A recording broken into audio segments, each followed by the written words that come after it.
cardiogram test. That one stepped up to a bigger screen. It introduced newer screen sizes to the lineup. This one is really just a refinement on that formula. So we have the same two screen sizes, 40 and 40 millimeters, same basic layout, of course. So we're going to be honing in on some really minor, not minor, but changes that are not necessarily visible at a passing glance. So one of them is that there is now the option of an always-on display. This is good in a couple different situations. Maybe you're using something where it's just not possible to lift your wrist. Maybe you're doing push-ups or something. Maybe you're in a meeting and you think it would be rude to just lift your arm so obviously.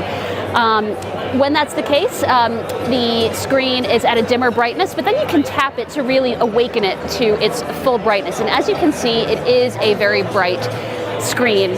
Also inside is a built-in compass, and this can come in handy for all sorts of use cases. Obviously really rugged use cases like hiking, but also just if you're trying to navigate your way maybe to a restaurant or some other point of interest that you've never been to.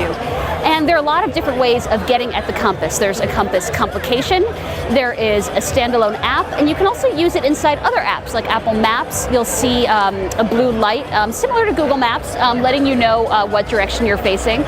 You can also use it in third-party apps like Yelp. Maybe you found a restaurant and you want to make sure that you're headed in the right direction and not going on some sort of wild goose chase.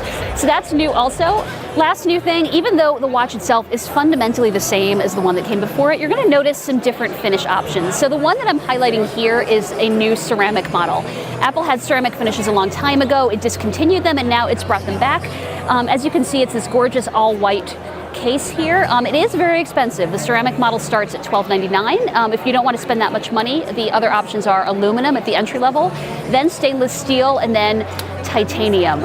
And so those are up for pre-order now. They're going to ship next week, and look for a full review soon on Engadget.com.